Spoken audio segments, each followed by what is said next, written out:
Any group that exists on the margins of a political society need leaders in order to bring it into the mainstream. This collection of leaders is known as the Vanguard. Vanguardism is a strategy that emphasizes the reality that pure populism is a myth. The people need to be led. They need dedicated leaders who hold the line. Today, we discuss Vanguardism and the mainstreaming of the right wing. Welcome to Contra Mundum. Let's go! The American Revolution, in other words, is never finished. It must always be renewed. Greater love than this hath no man, than that he lay down his life for his friend. What if it's not envy? We must take back our cities, and take back our culture, and take back our country. God bless you, and God bless America.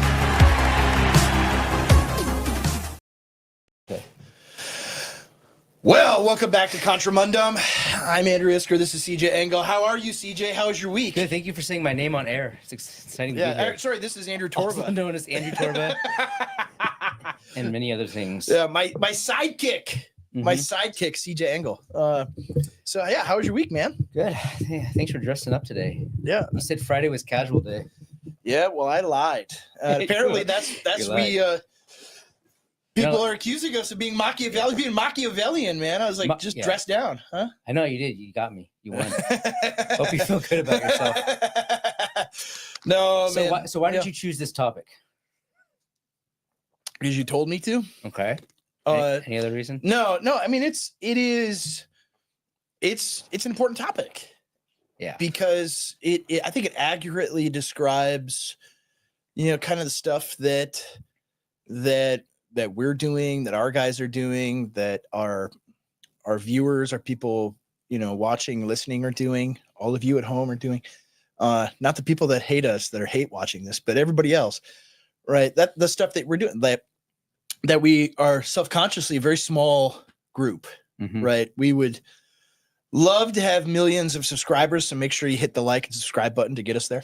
But we would love, and go to contramundapod.com and sign up, pay the $5 because we hate free subscribers. We love, this is only for the paid subscribers in our hearts. But really, no, like Vanguardism is expensive. It costs a lot of money to do Vanguardism. But no, like subconsciously we're a small group. Yes. We know that we're a small group. We know that the things that we talk about, the ideas that we talk about are never going to be adopted like by the masses outright. Like they're going to be the regular, Fox News watching, like, which are great people, right? I don't expect them to like be reading, 14th century political theory in their spare time. Like that's stupid. Nobody's going to do that, right? And so, but right, what a Vanguard does, and we'll get into this when we go through an old speech from like 15 years ago, on the topic, but what Vanguardism does is it's a small group of people that push forward an idea and change the world with it. Well, yeah. So here's the problem is that there's a regime that exists that has complete cultural and political hegemony. Telling me now for the first time. There is a power center in Washington. Washington controls the Western world, and they set the intellectual soil. They're the ones that decide what the people ought to believe. And they have their pieties, they have their God terms and their devil terms, and they set, they determine what is appropriate to be believed. And it's called, like in our system, it's like known as liberal democracy, post-war consensus. They're the ones that decide. And so people don't automatically just sit there and analyze it. I mean, that's not how people act, and people are not rational creatures. I mean, we've talked about this a lot on the gay marriage issue. Like, for instance, how is it possible that over the last 10 years, the entire majority of the population suddenly became okay with the legalization of gay marriage? It's not because all of them sat there and they thought about the application of human rights. That's not how people behave. They were told to believe this. They were taught it in entertainment. They were taught it by the elites, by various, quote unquote, churches, by schools, by politicians. Yeah, it was enforced in the workplaces. The narratives of the upper classes. That's how all things are. And so in a sense, the left has already gone through the Vanguard process. They were at the margin of society. They're the ones that had these ideas that they wanted to disseminate out there, and they had to figure out, how do we get the majority to absorb what we're selling them. And so they've gone through their own 100 years of Vanguardism. Oh, you should And so put it's the same Troll's comments process. up on the screen, Gary. Sorry, yeah, my mic was falling apart, Smalls. None of that was. Oh, what did he? Yeah, he's like, "What's going on with the mic? It's going crazy." My mic was falling apart here. We need got our first fun comment too. Yeah, we need it. Yeah, the point of Vanguardism, though, is to recognize the fact that, I mean, it doesn't even have to be a right wing ideology that we're pushing. Even like originalist constitutionalism is on the outs, right? I mean, over the second half of the 20th century, that was not a popular ideal, right? No. So people had to hold the line and stay with it and continue to put forth those ideas, because the masses don't simply just come to the conclusion on their own. And that's the point of Vanguardism, is every mass movement needs its elites to hold the line, to hold to the doctrines with confidence and conviction, to wade through as a pioneer when it's a very unpopular opinion to have. That's what Vanguardism is. Yeah. You need somebody to hold the line, because the masses aren't just going to do it themselves. Yeah. So I think things even like, I'm right now, for some reason, people are discovering that I wrote a book, and there's lots of stuff in the book that is shocking things in the book. Like, I believe men and women are different, right? And God created us different, with different teleologies, right? Different purposes, different ends that he created us for. And this is very offensive to a lot of people, right? The idea that, oh, wow, God uniquely designed women to produce babies, right? Oh, there must be, that must have a massive effect on how human societies are structured and organized. And turns out it does. And our entire society says, no, it doesn't at all. It's insane, right? But it's controversial to say those things. It's controversial to, I mean, maybe less so now. Like, you see the little blip in the among the Zoomer male, they're beginning to oppose homosexuality again. But until the last few years, until wokeness really got out of control, and it was just assumed, well, you have to be okay with sodomy being normalized and celebrated in our society. Otherwise, you're a bad person. Mm-hmm. And so to challenge that, to say, no, it actually is bad because the Bible says it's bad, God says it's bad, all of human experience says it's bad. You have to be the little child saying the emperor has no clothes.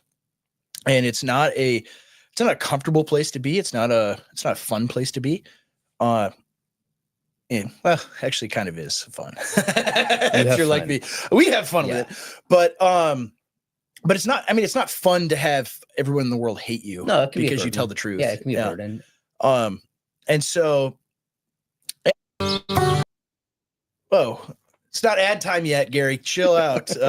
Gary really wants to make some money. I think Gary just wants biltong. Yeah, he's getting hungry back there. You can hear, like, the mic wasn't getting fondled with.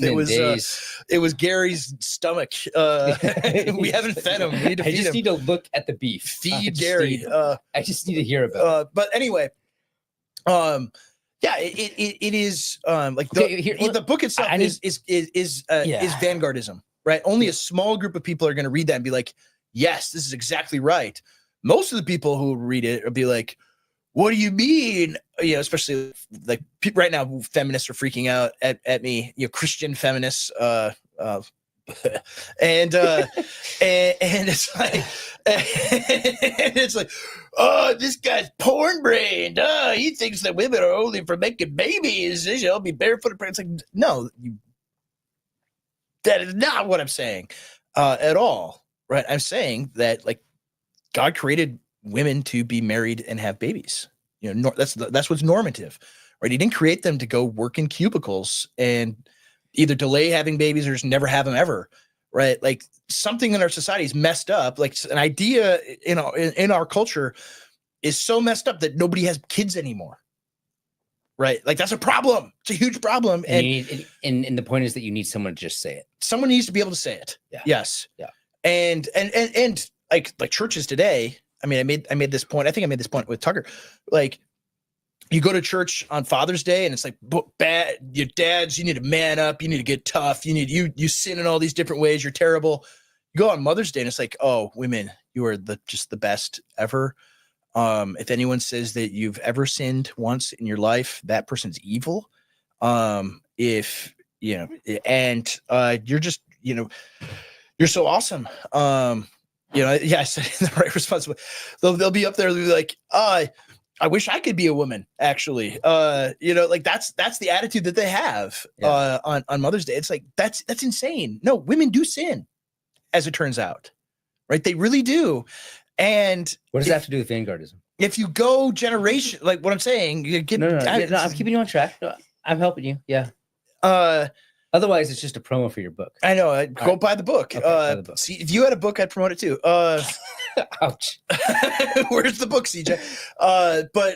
No, man, it's coming. You're gonna have one. But no, like no one is saying the obvious thing that needs to be said. Yeah. And somebody's got to do it. And so why not us? Here's my thing. I don't know. Like, I feel weird saying that I'm part of the Vanguard because, like, the actual Vanguard. I'm the elite, baby. Yeah, exactly. I'm not. Yeah, like, no, I'm not either. You know, yeah. But the actual Vanguard were the people in the 70s and 80s yeah. that were talking about immigration when, like, literally it was considered insane. Today, Trump ran on it. Yeah. Like the things you go to the RNC and they got signs everywhere that say mass deportations now. RNC, like, yeah. Like even among Democrats yeah. it was a 55% like deportations are okay. Yeah. So like to call us a Vanguard is like I don't even consider myself really a Vanguard. I'm just like interested in history. But the Vanguard actually kept the spirit alive and allowed us to have a reference point for talking about these things. I think you could say that we are part of a particular Vanguard that is interested or one, like just defends the existence of Christendom as a good thing and an ideal to strive toward. Yeah, but we're in a process of mainstreaming right now. Like maybe, there were people defending the Crusades in the 60s. Can you imagine defending the Crusades in the 70s or 80s? I look at like, I mean, everyone wants to dog on the, you know, recons, you know, the reconstructionists all the time, but like Rushdoony and Bonson, you know, whatever disagreements many of our guys would have with theonomy and things like that, they were at the forefront of a Vanguard to just reject ultimately what became the post-war consensus. Yeah. Right. They were standing firmly against it. So Rushdoony's a funny. Let me talk about Rushdoony for a second, because he's actually an interesting one. Because like I'm not really a theonomist and I've never been one. But just going back and reading his interpretation of the colonial, the character of colonial America is really good. Very good. Like he has the best material on this idea that America was always this universalized, individualized, secularized society. Oh, total bunk. Yeah. Yeah, it's total bunk. But that's the mainstream view today. But now we're allowed to talk about it. Yeah. And that's cool. And Rushdoony was doing it when it was really bad to talk about it. Oh yeah, you baby, he's a crazy guy. So, and so like he was someone that we should admire. But this is a long speech, so we should start reading it. Oh, I didn't even know we were reading it today. I was going to read it. I'm not going to read it in the accent. I determined. Oh, Gary's got a comment. Are you talking into the mic? Can anyone hear you? All right.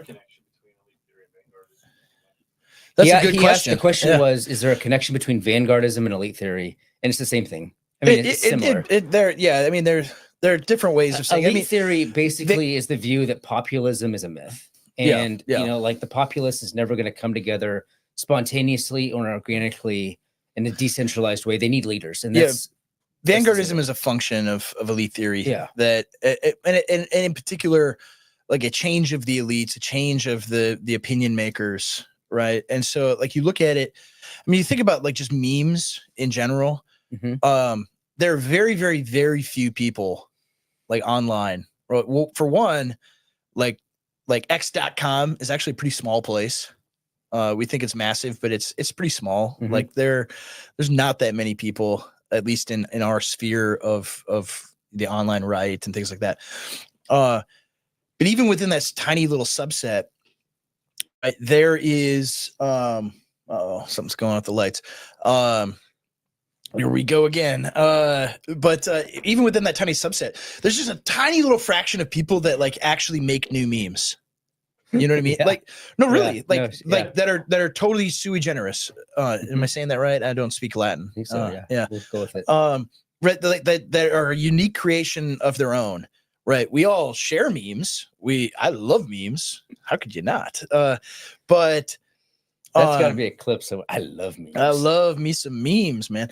But right, I've only ever created a couple of them. Right, that it's just totally my own idea or thought. Now, like I've verbally created a few, I think, accidentally, or people made memes out of me. Really? But that's happened. Yeah, that's happened. Like, like apparently, people don't understand my humor. I'm so good at being funny, they think I'm serious when I say things like the TSA scanner turns you gay. Wait, hold on.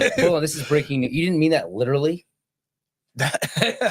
No, man. That's crazy. Yeah. Wait, you thought I was being? No, No. it gives you cancer, but it doesn't make you most, gay. Most people, like a lot of people sharing it, thought you meant that literally.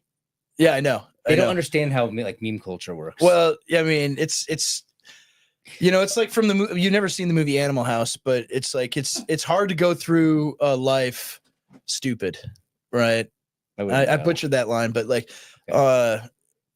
it's hard. It's hard to go through life stupid, but a lot of people do it, and they think that you actually think that the TSA scanner turns you gay. So radiation does lower testosterone levels. It does, yeah.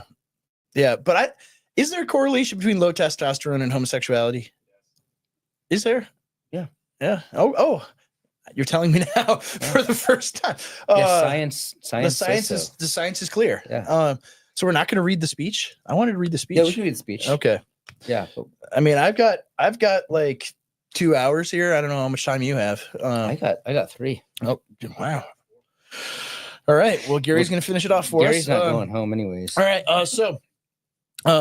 This is a speech given by a man named Jonathan Bowden in 2011.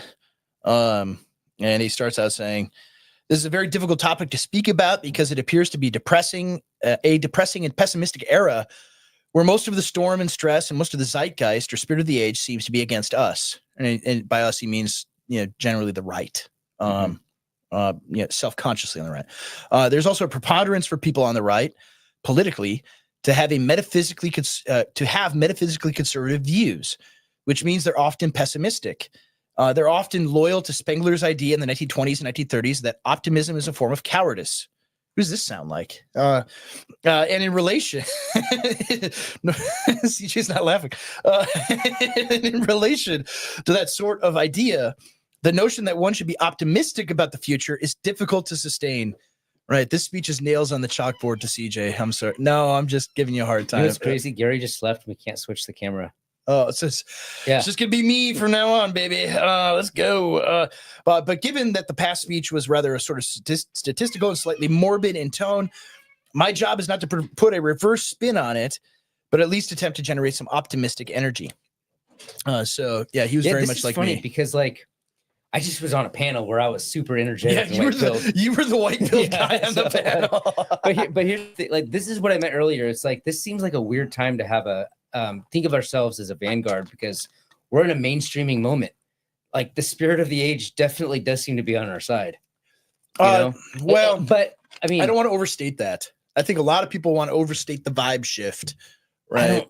Yeah, but like things were a lot worse in 2011. Especially in Britain. I mean, that's the other thing too. Is like things are way better in America. Oh, way better now, and they're way worse in Britain now than they were in 2011. Yeah, that's true. Right. I mean, he would have been hauled away for this speech if he gave it in 2011. I mean, he would be in prison right now if he was still alive. So let's keep going. It's a long speech. There are more of us than ever before, but it's always a question of quality as against quantity in this life. Because what I'm going to propose is that looking at things at demographic and quantity-based analyses, quantitative ways of looking at things, let's look at qualitative ways of looking at things. Let's look at quality. Let's look at elitism. Let's look at the fact that all groups need a vanguard.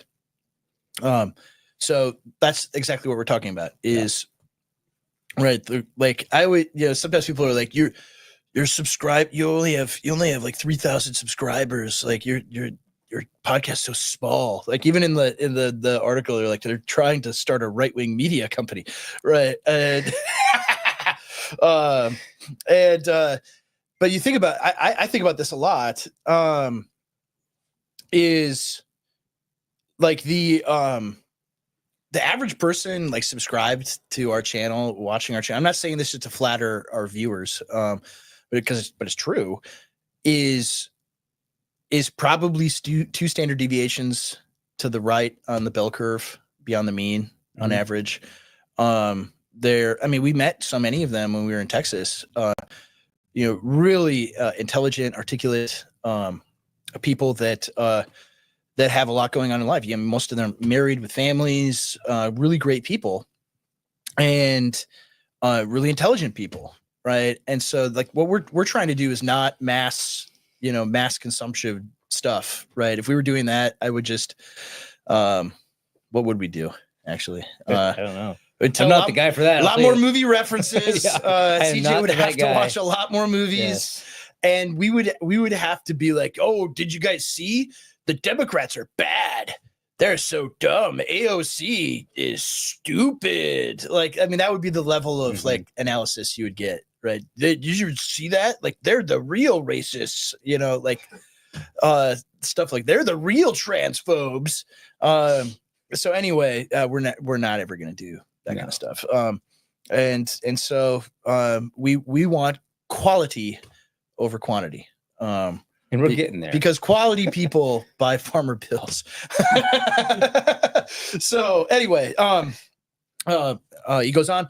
I remember once a Times journalist asked me very long ago in relation to an event called the Le Pen dinner, which is now 20 years old and more. He said, what's your view of all this stuff about revisionism? This was in the hotel, Knightsbridge, Kensington, where Le Pen and his guests were situated. He said, what's your view of all of that? He said, is it true, or contrary-wise, is it all false? And I said, thinking of some famous murder trial of the time, I used the example of Wes, Frederick, and Rosemary now. But of course, this particular discussion predated that. I said, well, that trial, is everything that occurred in the court case all true or all false? He said, well, hold on a minute. Some of it's bound to be true and some of it's bound to be false. And I said, well, absolutely. That will go for revisionism as much as anything else. All that revisionism is the ultimate defense of a particular vanguard at a particular time who believe that they're fighting for Western civilization. All elites and vanguard minorities are in the radical consciousness of their own group. Just as people like Louis Farrakhan. Yeah, I really like that point. Yeah. All elites and vanguard minorities all they are is the radical consciousness of their own group. Yeah. We are all part of this America. I'll just use my phrase, the heritage American identity, right? We're all part of this thing. And only some of us people who and even just defining that, yeah, right? People whose heritage, their identity, their roots are in America, not someplace else. Yeah, but the point is that only some of us are self-conscious of it, and it's actually a meaningful thing to them. Yes, that's what he's talking about. What the vanguard is that of a given group, a few people are self-conscious. They are the radical consciousness of that specific group. That's the definition of a vanguard. That they know what they're doing. They remember who they are and where they were born and raised. Yeah. And I think that's what a vanguard is. Yeah. Yeah, very good. All right. See you next week. All right. All elites and vanguard minorities are the radical consciousness of their own group, just as people like Louis Farrakhan. This is an interesting example that he draws from. Like Louis Farrakhan, we mentioned early on, who was the leader of a sect called the Black Muslims. And just as they're in some respects totally unrepresentative of a lot of African American opinion, they nevertheless represent an ultimate redoubt, an ultimate salient, or a bridgehead form which their population could go forth and from which it could gain energy and succor. And that's the way that you need to look at these things. Right? People need ultimate resources. They need absolutists. They need semi-fundamentalists who will stand up for them, at least in a conceptual way. Mhm. even if they can't stand up for themselves, don't want to, or wouldn't know how to. The point of radicals, particularly radicals who deal with the politics of identity in any shape or form, is to provide that elite and to provide that vanguard. You all know the technology of a bullet. A bullet is very significant in the impact it can have on a wall or a piece of paper per force the human body. But if a bullet is perforated in the top or has mercury injected in the top and it is sealed again, it becomes a far more devastating weapon. It becomes what is known as a dum-dum bullet. Now, if a vanguard is to have the effect of such retreated bullets, so that conceptually and actually the energy and vigor of debate is transformed by the use of such a vanguard in its terminology, it has to be aware of where it is coming from, what its tradition is, where it is going to, and what it represents at a particular time. Just because most of the groups of this era seem to be running well and truly against us does not mean that the situation is hopeless, because situations are never hopeless. Groups have been done down or perceive that they've been done down by history, have undergone worse traumas than we are now undergoing at the present time. Yeah, let's pause there. Like one of the functions that a vanguard plays is to remind people that it doesn't have to be this way forever, because history is long. Yeah. And it's not about our present moment. Like the things that we're doing now, the seeds that we're laying now, perhaps won't pay off for over 100 years. Yeah, our great grandchildren. The vanguard is willing to act politically with that in mind. I think that's what sets a vanguard apart. Like electoral politics, they never operate that with that in mind. No, it's always the next election. It's never about the next century. Yeah. What sets a vanguardist apart from anyone else is his willingness to fight for things that he's not going to live to see to fruition. Yeah, it's why, right? I will talk about ideas that are incredibly unpopular in the given moment, right? It's why like many of our guys will talk about, voting and whether to limit the franchise again or things like this. Like that for what? Like that's never going to happen, right? Mm-hmm. There, like all the people that talk about like we need to repeal the right to the, like that's not going to happen in our lifetimes or our children's lifetimes, probably, right? If anything, like democracy will just be repealed before that. But the reason you talk about things that are unpopular, like like that, is you have to provide this sort of defense, right? This conceptual framework for people to be able to imagine a world that is not like the present age. It's because, as it says right here, it has to be aware of where it's coming from, what its tradition is, where it's going, and what it represents at a particular time. That's why you have to say those things. Yes, because you're reflecting upon the tradition that you've come from 100 years ago, 200 years ago, 500 years ago, and looking to where you are going 100 years from now, 200 years from now, 500 years from now, to be able to just lay the conceptual groundwork for the world that we would like our great grandchildren to have. Yeah. That's why you do these things. Not because you're devising some sort of utopia either. I mean, certainly the communist vanguard, that is what they were doing, right? To envision some kind of workers' paradise or whatever. But other vanguards, it's simply, right, how should we order society, right? How should the world look, right? What would be better? Anyone can be a vanguard, right? Athanasius was a vanguard. Yes. Right. So it's the same thing. Yeah, absolutely. It doesn't have to be a Leninist thing. I mean, you could very much make the argument that the apostles were a vanguard. They were. I mean, it's a very small group, fully aware of where they had come from, what the present was like, very much not like the way it was going to be because of their work.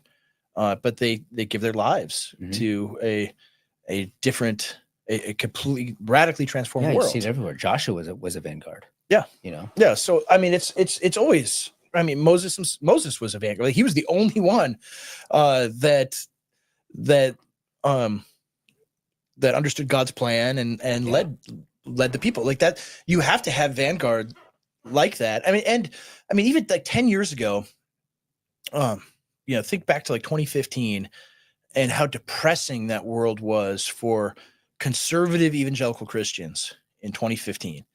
when Obergefell had passed, and suddenly the entire world has turned on a dime, right? That now something that is totally abominable, that all of our fathers and everyone that preceded us understood that this is disgusting and sick and horrible.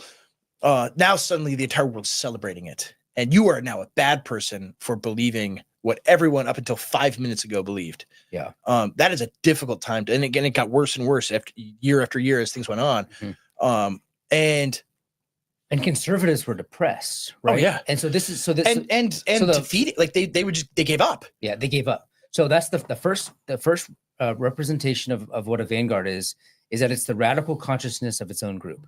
And I like this next paragraph because it gets into the second significance of the vanguard. The danger of the ideology of the victim, which I don't really subscribe to accept as a tactic on occasion, is that you begin to think like a victim and you begin to act like a victim.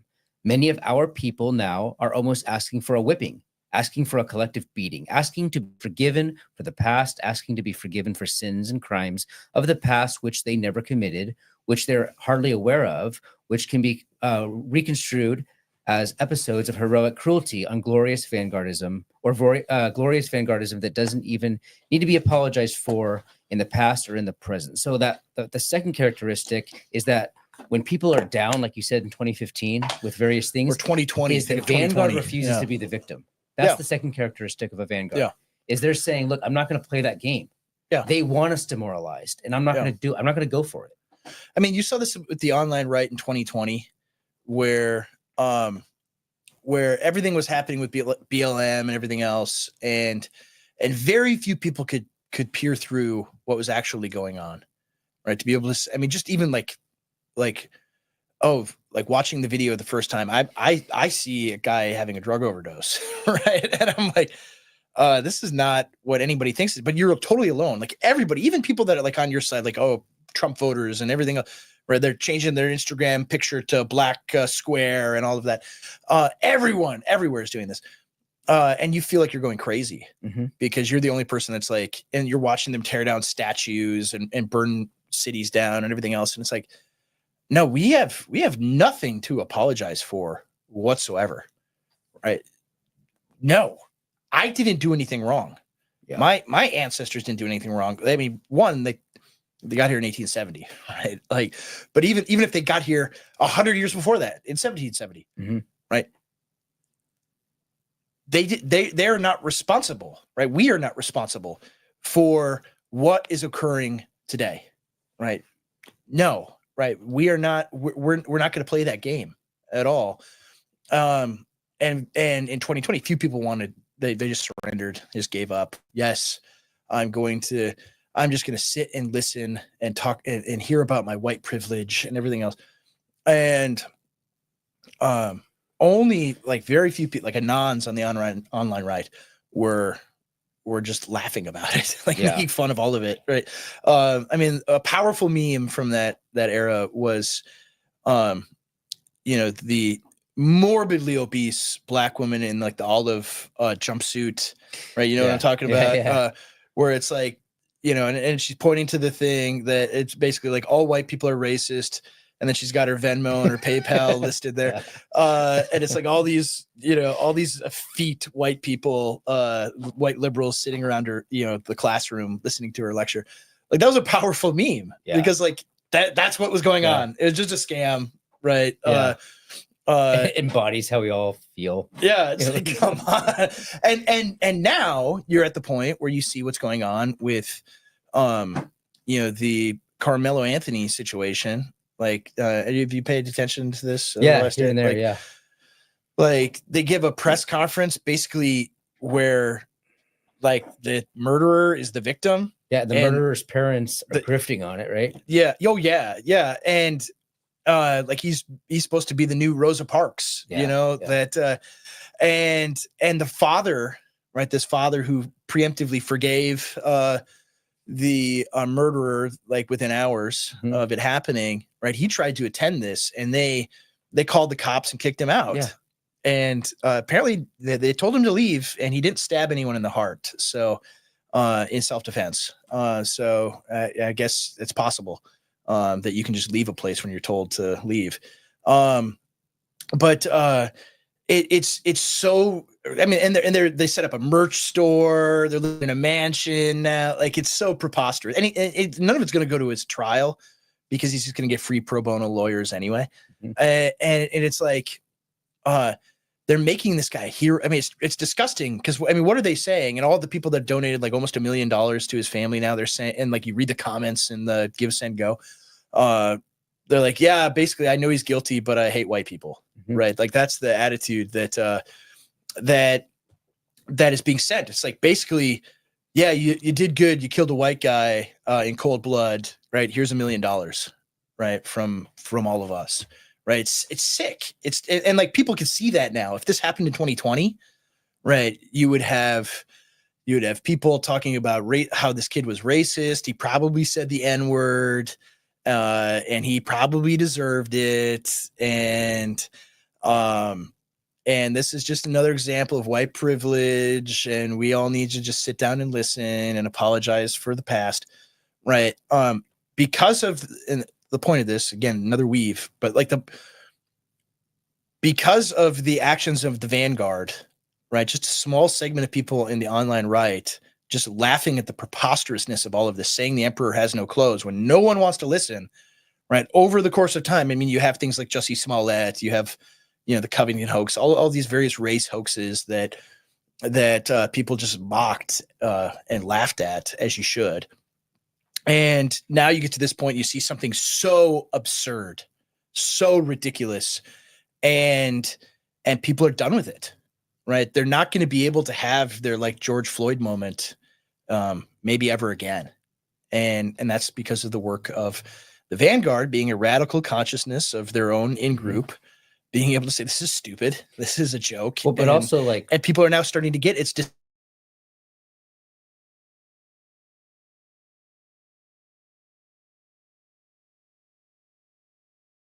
the right's actually getting to a point where it's not going to play the victim anymore, and they're not going to care. No. And Joel Berry is going to not like what they do with that at all. No. And I think that's part of what the Vanguard too is. It's going to tell people like, look, this is where you are. Mhm. What are you going to do about it? Like that's part of the Vanguard role too, is to inspire people to stand up for themselves. All right, let's continue on. So from that, the next paragraph. Oh, Gary wants to take a break. All right. Halfway Well, through before we get to that next we're point, like 10% in. Yeah. Oh yeah. Oh, yeah. No ad yet. I know you're on the edge of your seats waiting for an ad.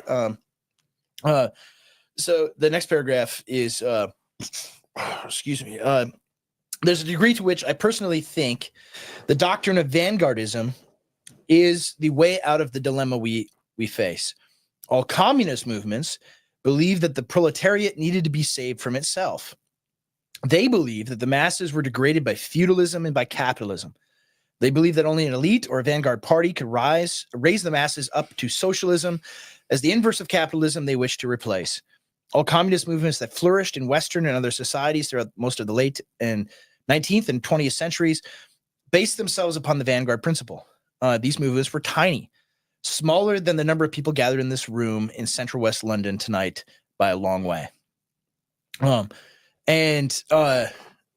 So before we go any further, right, he's not saying communism is good, right? Because I'm sure, horrible people out there will say, oh, see, they're praising they're praising Lenin, right? They're woke right. They're praising communists. And it's So like, it's just you need to analyze. like lowers my IQ. Can we just talk about like the way that historical groups Getting function? angry. Yeah, exactly. Like, that's the point. Is like they succeeded. Yes. How did they succeed? We should learn from it. Should we learn from that? Study that and think about that a little bit. Think about it. Yeah, I think so. I can't stand people who are like unwilling to look at the way history functions. Yeah. The dynamics of group politics. Yeah. How did this tiny little like gay rights movement in the 70s get to the point where you get Obergefell? Yeah. Is there no intellectual curiosity at all? Can we actually learn from that? Right? Is there something that is it forbidden to study what our enemies do? I say no. So continuing on, I've got a book about literature on my desk at the moment in order to tabulate historical reliefs for literary points. They give listing of events for particular years, and in one particular year, I'm not sure, it might be 1912, it talks about the Bolshevik and Menshevik split. It might have been in that year. It might have been in another year. The split happened in London. It happened in a pub in London. And all the Bolsheviki and Mensheviki means is majority and minority. There was a split between the two of them, and you can imagine them with all their beards and so on, haranguing each other and debating about whether there should be instantaneous rising in Russia or whether they should wait for the historical process to take its course, because Russia was not yet a capitalist society with a bourgeois class that could be overthrown and so on. A majority of Londoners, even from the ethnic groups that a significant proportion of those communists were drawn from, will regard all this as idiocy and lunacy, just as the bulk of white people today regard a significant amount of what we say as lunacy. Yeah, right there. I mean, that's the point. The majority isn't paying attention to the debates on the Vanguard. No. That's the point. No, they don't care. The Vanguard's going through its infighting. They're debating strategy. Yeah. They're having splits, but they're actually putting in the work that's eventually going to sway the majority. That's right. And the majority doesn't even realize what's going on. That's the funny thing. The children of the majority today will either absorb what we're saying right now, or they'll absorb what our enemies are saying right now.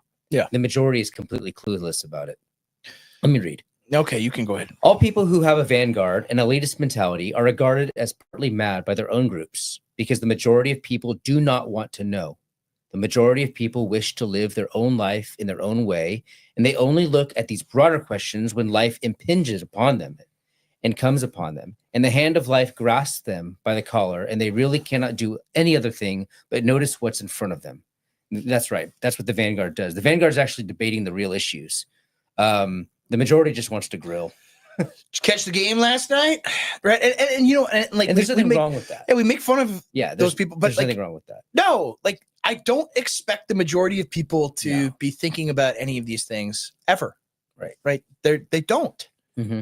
Right. They do not care. And they're not going to care until it's staring them right in the face. Which is why conservatives who sent their children off to public schools and had them brainwashed for an entire generation are shocked that this generation has gone, that the boomers are shocked that the generation of our parents basically went totally liberal. Yeah. They have no idea what happened. Yeah. Because they just wanted to grill. Yeah. What happened? But the Vanguard was putting in the work. Yeah, they're taking their kids. Well, I mean, even on the right, homeschooling was a Vanguard movement, right? Tiny little group of people. Sure. And largely, almost entirely, a right-wing movement, even if it wasn't self-consciously right-wing. He says many of. Did you say this one already? No, yeah. Many of the reasons I'm starting to talk. Our people do not seem to have a sense of solidarity amongst themselves in relation to the degree that some other groups could be said to have, is because a significant number of them have never been kicked, have never felt what it is like. What it is as a group to be disprivileged in a society. Unfortunately, in certain areas of British and continental life now, and in North American life, that process for some, and certainly not at the top or middle of society, is beginning. They're beginning to realize what it is like to be a minority, and what it's like to be culturally disprivileged, and what it's like to be dispossessed in a way. So much has happened since 2011, man. Look at London now. What is it, 70% foreign? Yeah, it's or more. It's a majority Muslim city. At this point. So when he was speaking, it was on the fringes. And many of the other British cities like Birmingham and they're just done. And Manchester, all of it, just hijabs everywhere. And so I mean, as a side note, right, Trump's saying we're not going to take the tariffs off Great Britain until you pass free speech laws. It's so good, man. It's so good because the British are at the point now where many of them would speak out about these things. Exactly. Because they do know what it's like to be dispossessed. They have lost their homeland to invaders, but they will go to prison or they'll be fined if they say anything about it. And really the only people that can talk about it are people who are British that come here. Like we talked to Calvin Robinson, right? He's able to talk about it because he's in America. Right. Maybe he can't go back there. I don't know. It's very dangerous. He has to be even here, very careful about how he phrases things. So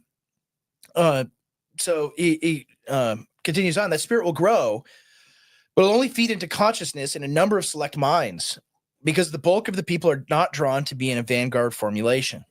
People will only listen to a vanguard when they're desperate. They will only listen to a vanguard when they think they have no other hope.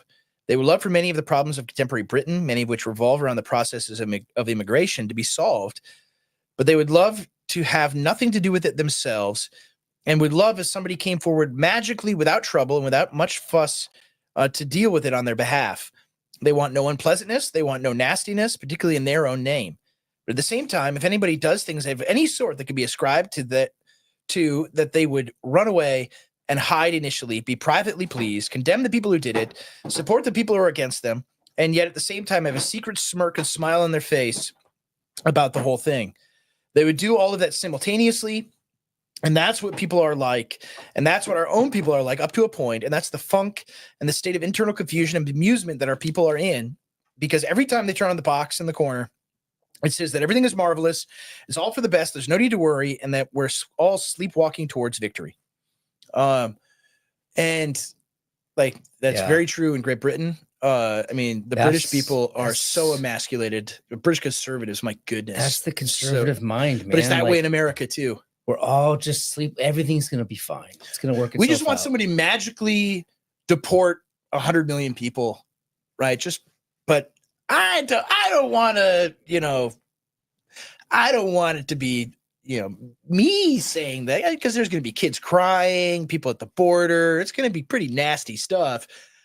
I don't want. I'm in support of it. I'll vote for it, but I don't want to get my hands dirty. But it's like that with every issue. It's like that with homosexuality. It's like that with feminism. That's the optimism that Spengler was getting mad at. The optimism that's cowardice. Yeah, it's so people like Spengler wasn't actually saying if you're white pilled then you're bad. You're bad. But what he was saying is there's this default mentality in the West where everything is going to work itself out. This is America. We can't fall. That mentality America will be just fine. Yeah. That's so. Let me go for a paragraph. You took a short one. Why don't you take two? I will take two. I read 1984 again recently. It's been a good quarter of a century since I read that book, and it's a remarkable, prescient work in every sense. Of course, it's a social democratic criticism of Stalinist authoritarianism, but in actual fact, Orwell's idea that everyone polices their thoughts before they speak, they even police the thoughts of their thoughts, the idea of their thoughts before they speak, is very germane to the present hour. I was with a relative of mine many years ago, and we were in a wood near Liverpool on our own, and he looked behind him before he made a politically incorrect remark, because he was worried. He was worried to be alone in a wood with someone else. That's so accurate. That describes like Britain, of course, but also describes America West, too, man. Like the whole West. Like, let me look around before I say something edgy. Yeah, I say I maybe think all this gay stuff might be bad. Yeah. I think transing the kids might actually be not okay. Yeah. Right. Like that's how we are, rather than just say, yeah, it's bad. Yeah. It's horrible. It's awful. I mean, the worst offenders by far are among evangelical leaders. Oh yeah. Oh my goodness. I can't say enough. So, and if you remember in the second section of 1984, Julie and Winston had their rather tawdry affair. It has to be said in a way against the party. Sex is rebellion against the Puritanism of newspeak and all of that. They go into the middle of the wood and they go to the middle of a clearing of saplings in order to get down to it. And the reason they do that, firstly, of course, is that it's not in an urban area and therefore there are no telescreens. These televisions that can look both ways with the secret police and thought police behind them. On the other hand, there are no microphones because wherever there isn't a telescreen, you can never vouchsafe that there isn't a microphone in that particular novel listening to you. People are policed now by political correctness, which they adhere to, and which they go along with, and which they profess to love, whilst at the same time hating and despising, looking over their shoulder as they refute it and rebut it in the context of their own life. Because that is the majority, what the majority is always like. The majority is confused and inane and believes that the last thing that's ever said to them. Of course, in all societies, you have a hierarchy of knowledge and understanding. Probably about 40% of people are quite politically proficient, know what's what, know to a certain degree, have a cynical regard for the system as it is, at least a compos mentis about the sort of culture and society that we're living in. But a good 60% are not. There's a famous story about a Labor member of parliament who went to a constituent's door. His name was Dennis Potter, the playwright that later emerged on the BBC, and he was a Labor candidate in his earlier vintage. He knocked on the door, and the woman and husband would come to the door, and the woman would say, "What are you going to do about immigration? As a Labor candidate, as our candidate, as the candidate who will speak the truth to us, unlike those Tories," not understanding, of course, that Labor is a center-left party that believes in mass migration as a doctrine of law and morality, and whose Nationality Act of 1948 began the modern-day process of complete societal transformation because, as Attlee said at the time, if the races of this world were mixed together, there will be no more war. And that is an ideology which many of the old Laborites believed in body and soul from the anti-colonial movement from which they came. But the bulk of Labor voters thought Labor stood for something very different than that.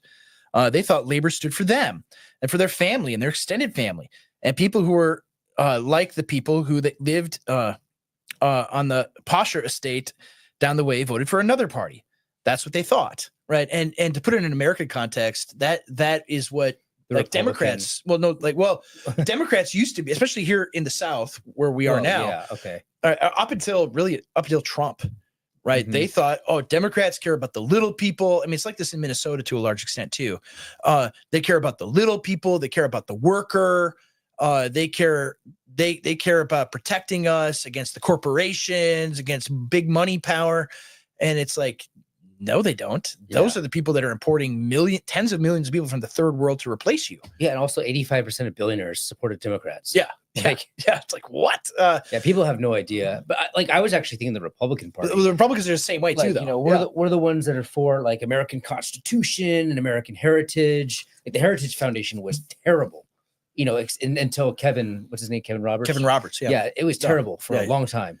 Yeah, he's great. The Republicans were awful, and even today, like most Republicans, I despise. Right. Yeah. But like. Yeah, this is what the political. Well, you mean you don't like Dan Crenshaw and what's the gal in South Carolina? Nikki Haley. No, the congresswoman who's always posting. Oh, Lindsey Graham, the lady. No, the other lady. She's always Nancy, posting like the thirst traps. Nancy, she's the worst. Mace. Yeah. Oh my goodness. And like that's what when I think of Republicans, that's what I think of. People like that. Yeah. I mean, South Carolina is the prime example, but I mean, even like the Texas GOP is this way. Like the Dems are the real racists. Yeah, that's the Republican Party. And Texas, we're going to celebrate Pakistani Heritage Day in Texas. Mm-hmm. You know, it's like what? Texas is based. Yeah. Right. Don't mess with Texas. But Potter had to answer this woman and her husband because they stood before him. He said, "Well, what do you mean? Labor is in favor of fairness for all." A politician's answer, of course, even on the doorstep. She said, "Oh, well, there's too many, and they're taking over the center of town, and I don't feel safe anymore. And things have changed out of all recognition, and some of what that chap Enoch Powell says, I don't like him because he's a Tory, but at the same time, it's got some truth to it." All the time Potter was wanting to reply, he was wanting to reply that you're a bigot. I don't want your vote, even if you're prepared to give it to me under other circumstances where you said you'd repudiated what you just said. And all the time, his agent was kicking him and kicking the back of his heels, saying, "Come on. There's plenty of other doors. There's plenty more to do, Dennis. There's plenty to get the sort of red ribbon vote out. Let's leave them to themselves. They'll probably vote Labor anyway, as indeed they will." So funny. He kept kicking him on, and so on. And in the end, Potter said, "Labor is for fairness of all. But of course, we will listen to your concerns, madam." As he was turning away, the agent said, "And what will it be then?" to the husband, who has obviously not really gotten a word in beforehand. And the husband said, "Oh yeah, we'll vote Labor as normal because you listen to what we say." And they're not alone, because there are millions like that, millions and millions like that. Politicians will sort it out. Politicians left to themselves will do something to make sure that things won't get as bad as they could be. That's the sort of conservative trust in the system that was completely exploited by the left. And the people like the constitutionalists, which I love the Constitution. I would love if we had it today. I would love it if we still had a Constitution. Yeah, it would be wonderful. Yeah. But the people like the Constitution, it'll work itself out. It's America. It can't be conquered. It's the Constitution, man. It's magical. And it's like, no, it's not. You need political will to enforce it. Right. And I mean, I'll just keep saying that until I die. What's that? Yeah, no, not yet. Not yet. Let's get this last point in first. The other thing you often hear about is death. People say it's not going to happen while I'm around, therefore I don't need to bother about it. I've had lots of people say to me, oh, it's 40 to 50 years off. Who knows what will happen? I can't do anything. You can't do anything. So what's the point? In any case, I'll be dead by then anyway, or gaga, or very elderly, and so on. You hear that again and again, because of course, what you have in modern Western societies is the extreme powerlessness of the individual. Apart from maybe in consumption and expenditure of cash, the average individual feels totally cut off from external society. It's what I call deep privatization. Privatization in the 1980s and 1990s meant the dispersal of public utilities. It was a sort of Thatcherite and neoliberal ideology, but privatization has actually gone much deeper than that. It's the view that each is out for himself and society hardly exists beyond the confines of one's own family, one's own extended family, and people one happens to know. People feel not just sort of deracinated, but depopularized and de-democratized, if there are such terms. People are, in an extraordinary sense, alone. Alone with the television, alone with the telescreen, and when they flip from channel to channel, tells them all the time that everything is perfect, and there are only nasty-minded people who will stir things up as vanguards in various forms of extremism. I love that part. Like that's yeah, look, that is, I mean, that is the thing. Like you have this radical individualization, where you could be anything you want to be in the world, but what that actually does is it destroys the world, right? Because you don't have, in the Tocquevillian, small platoons of democracy, like you don't have any civil society whatsoever that's left. And then when someone tries to build civil society, what happens?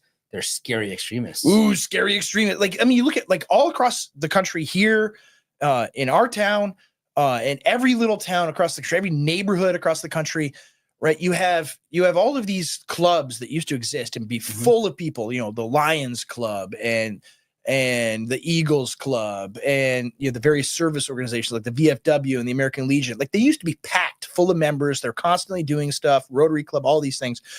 And now like you drive and like all of those buildings are just decaying, the paint is falling off, the sign is missing letters, right? Those things don't exist in society anymore. The churches used to be like the center of life in communities, and now they're just dilapidated and forgotten, or they're just consumeristic religious centers for entertainment, right? They have no function within a people, right, as an organizing point of a society. Everyone is radically and it's like, oh, if I don't really like the band at that church, I'm just going to go to a different one. Like it's just it's all geared toward the individualization of people, and you don't go. I mean, people used to go to a particular church because their parents went there and their grandparents and their great grandparents, and this is the tradition they've held to, right? If you're Italian, you would go to the Catholic Church. If you're German, you'd go to the Lutheran Church, and because all of your ancestors, that's where you always went. Right now, it's just like, oh, I like the music here better. It's a buffet. I like the programs for the kids at this place better.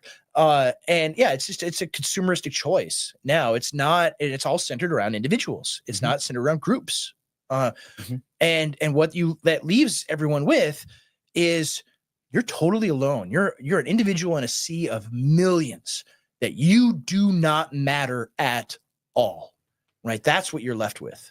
Right. Which is funny because it's also mixed in with the view that the individual is the only thing that does matter, and the individual, and what he thinks about the world, and he can make himself or herself whatever they want to be. That's also part of the equation, and that radical individualism leaves you in a cosmos of yourself. And it's very demoralizing, depressing, because man is a social being and he was made for community. Yeah, I mean, I made this. I mean, keep going back to my book. Sorry. I'm going to the book, buy book. A new second edition coming soon from New Christendom Press, hardcover. It's gonna be very pretty. But I make this point, like it's not a coincidence that the rise of radical individualism, and the deracinated individual that has no connection to past or to anyone in the present or anyone in the future, that coincides with the rise of profound mental illness, depression, anxiety, right, and bureaucratic totalitarianism. Yeah, all of those things together. Yeah, I mean, people don't get that. There's a relationship between absolutist, atomistic individualism, individualism, and the bureaucratic state. They're the same, because when you lose community, you have to fill the vacuum. Yes. So the next point, before we get to it, the next point is about extremism. But before we get to it, we got to run an ad. So stay tuned. If you're like me, you grew up on beef jerky. It was a must-have for any road trip. But most beef jerky is loaded with sugar, soy, and nitrates. Ew. Farmer Bill's is a Christian-owned meat snacks company in South Dakota that offers pasture-raised meat snacks. They make biltong. It's like beef jerky, but air-dried with clean ingredients and way better. The pre-sliced biltong is perfect for protein on the go, and the slab is great for snacking or hosting a party. It's like a large, dry-aged ribeye with perfect marbling of fat. Go to farmerbillsprovisions.com or click the link in the description below and use code CONTRA to save 20% off your order today. Farmer Bill's Provisions, the perfect protein snack.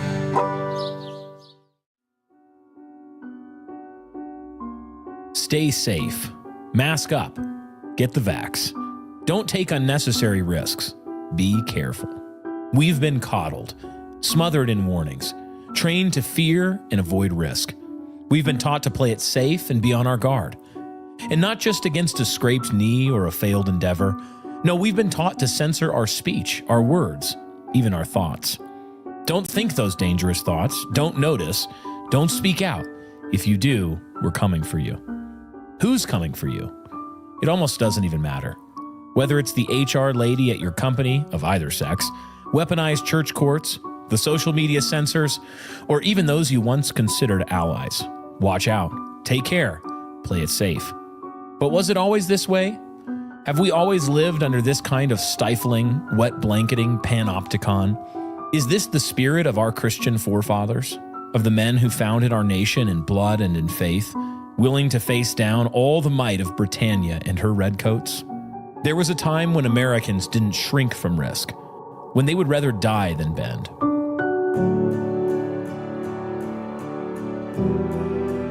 Our Christian forefathers knew what it was to draw the sword and throw away the scabbard.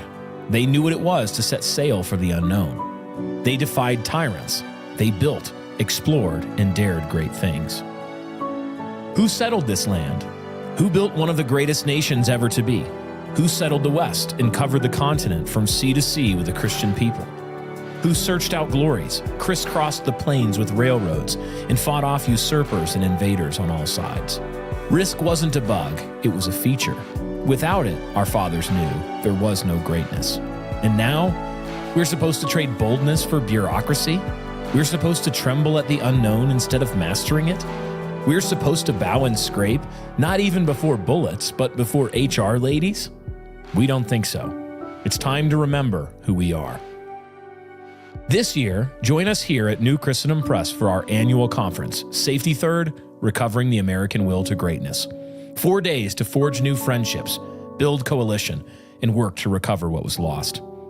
It's time to reclaim the spirit that built this nation, to break free from fear, to risk, to build, to lead.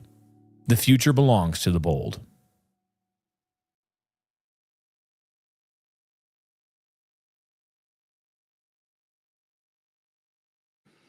All right, we're back.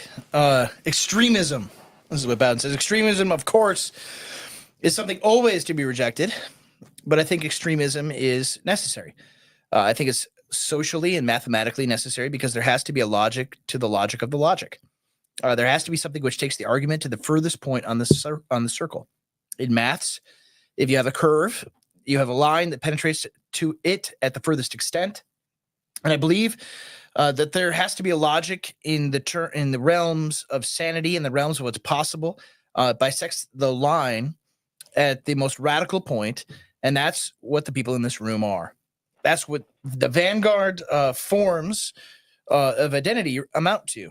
They're the most radical manifestation of the implicit sense of becoming and belonging, an identitarian man and womanhood of the ordinary people in one's own group. And you have to manifest that. You have to represent it. And only by doing so can you have a certain effect, because you do have an effect by virtue of existing. There are many other groups on this planet who always ask the question when anything happens, is it good for us? Right? Is it good for us or is it bad for the others? But most people actually think, is it good for us? Far more people, even of a Vanguard or elitist temperament, are prone to say, is it good for us, rather than is it bad for the others? Because contrary to liberals, who always think that positions of identity are based on the idea of doing others down, principles of identity are based upon or on boosting, or to use an ugly contemporary phrase, bigging up one's own group. People actually think more positively about themselves before they get into negativity about others. Contrary to the view that politics of identity is all about negativity towards others. And as long as you could suppress that thought, that through political correctness, everyone can live in a happy multi-cult, multi-identity firmament or melting pot. Right. So, right. What's he saying here? Right. What's he talking about? I mean, he's talking about like British, British identity. But how would you translate it to our situation, right? To, American Christian, like consciousness as a people. Yeah, I mean, I think what he's talking about is the fact that, I mean, isn't he just talking about the fact that people act on their own self-interest, right? And then and as an individual and as a group. Yeah. Yes. Yeah, I think that's really important because we've said this again and again that like we're not animated chiefly by our hatred of others. No. Like we don't like our immigration policy isn't built around the fact that we hate other people from other countries. Man, I just hate Guatemala. It's so awful. Like, no, I don't even think about those. Yeah. That place or the people. Yeah. It's just that the things that America's for us Americans is not hate. It's actually love. Yeah, that we love America. We love Americans. And like people translate as that hate because they've been taught to think that self-love is bad.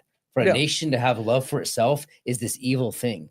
That's why it's always translated into hate. It's always Ordo Amoris versus Imago, fake Imago Dei, right? It's always the heat map, right? It's always it's evil to love your family. It's evil to love your neighbors more than all human beings in existence. Yeah.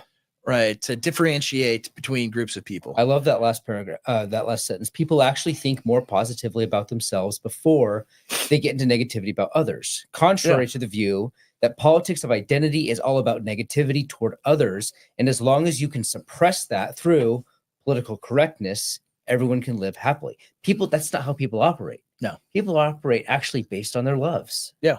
And that's a good thing. And like you see that in a multicultural society, you see that where there's one, like the majority group is not allowed to think of themselves as a group.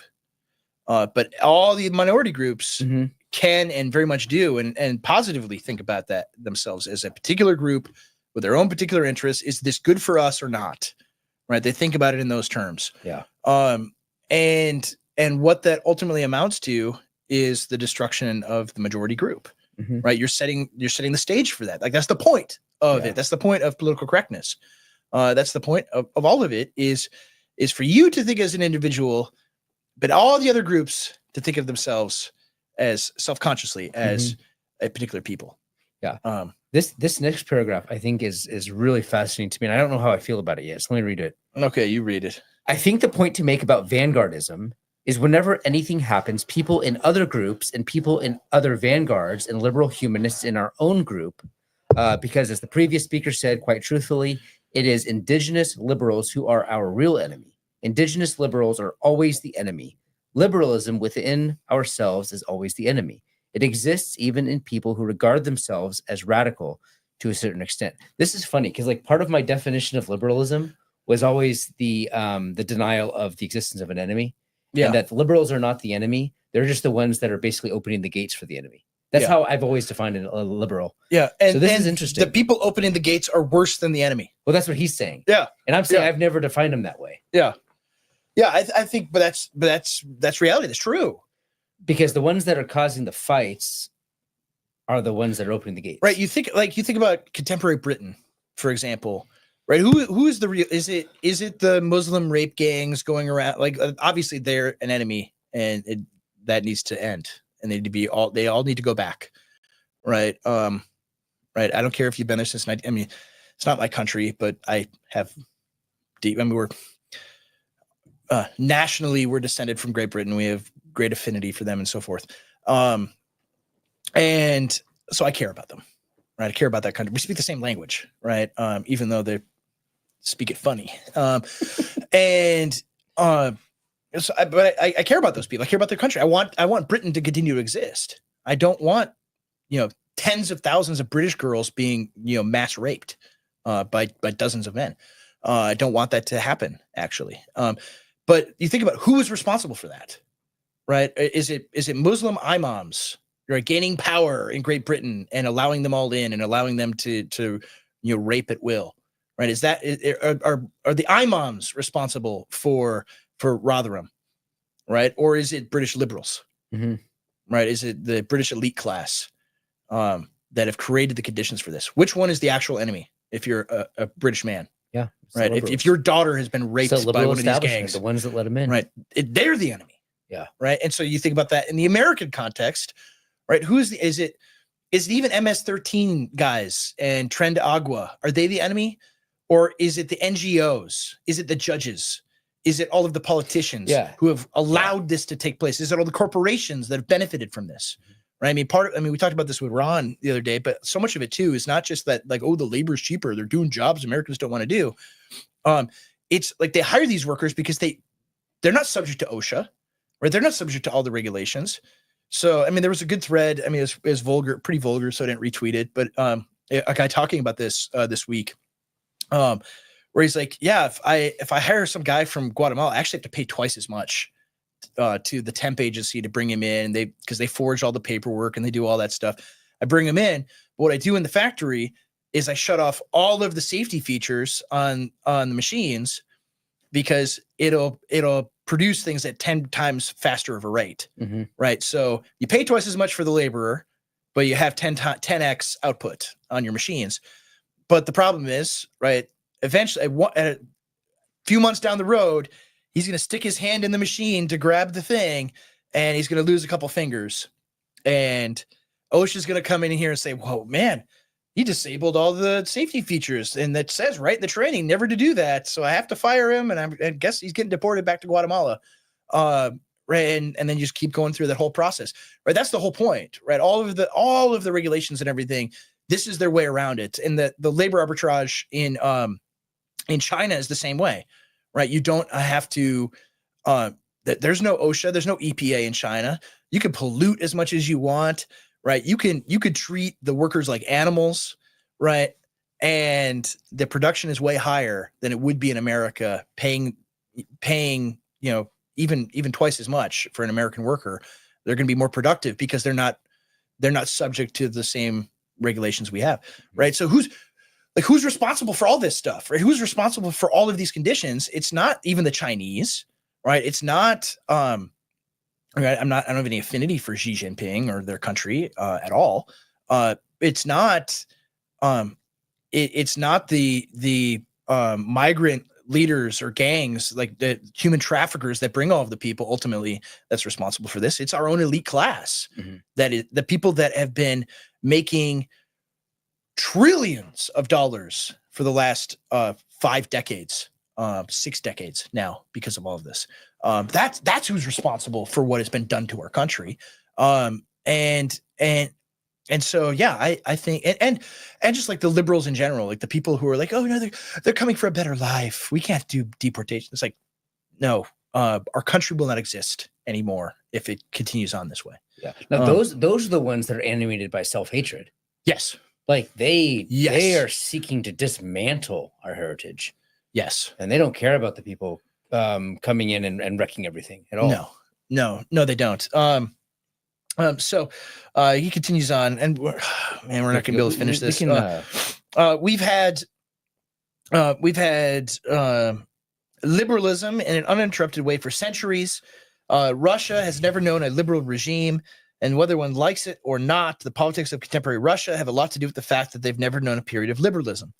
You could argue that since the restoration of the monarchy in the 1600s, we've known nothing but various forms of liberalism, most of which linked to various elements of Protestant religion during that time.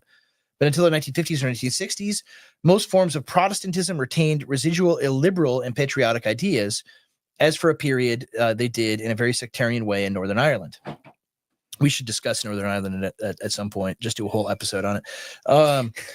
So all views have their liberal side. Even hardliners have their liberal side, which they have to guard against by chipping away at them.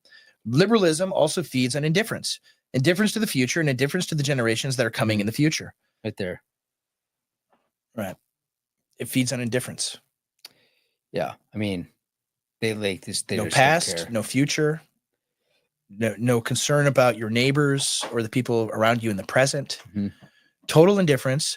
And to have radically individualized, deracinated men is the ideal state for liberalism, right? It's a people that only they're all narcissistic. They only care about themselves, right? That's the ideal. That's the perfect kind of person to have in this liberal society, in trash world, is a person that only cares about me, right? Not about what your ancestors believed and did and built for you, not about what you will leave to future generations, not about the people around you.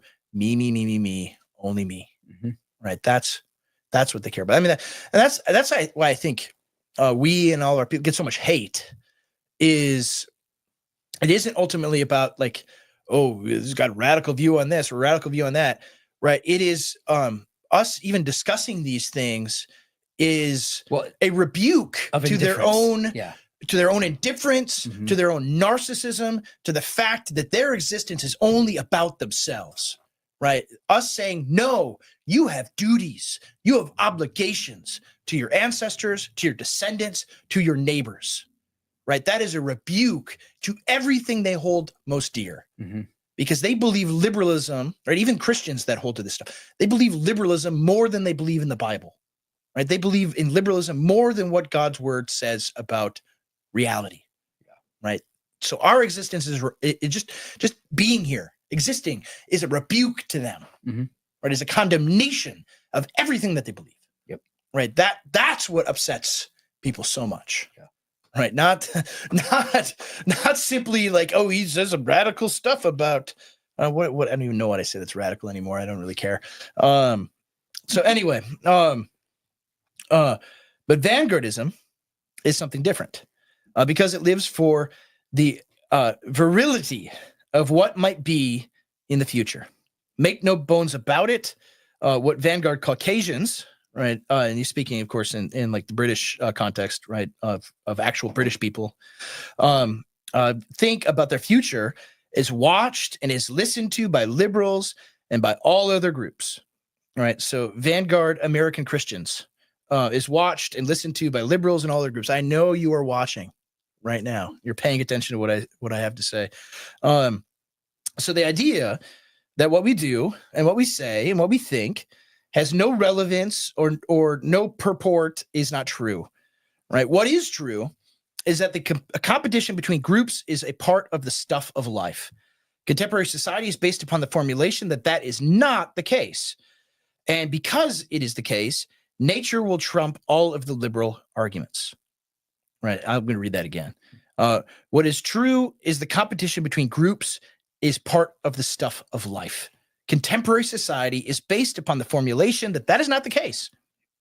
And because it is the case, nature will trump all of the liberal arguments. Like we are seeing that happen in like real time right now in the world today, in America today, right? Nature, right? The way God ordered reality is triumphing over trash world, is triumphing over liberalism, right? It's dying.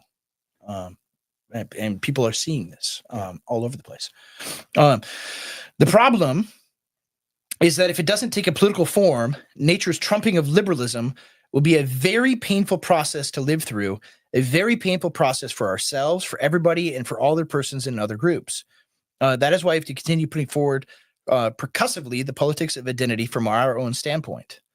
Right. And so, right, what does he mean there? Right. He means like if there isn't a political process that takes hold of this, and this is true in America, right? I mean, what has happened, right? American identity, right, as a self-conscious thing, right? As a people that actually exist, that have a heritage and a history here, that love this place, that have several generations, that have built things here, that have lived, that have died for this country, died for this people, that is is taking a form, right, in actual political action, right, in President Trump and Vice President Vance. And that's a good thing. Right. And Very good thing. This is important because like evangelicals hate politics. They're very anti-political. They think that all like real politics. like real politics is an expression of evil, right? And we should avoid it.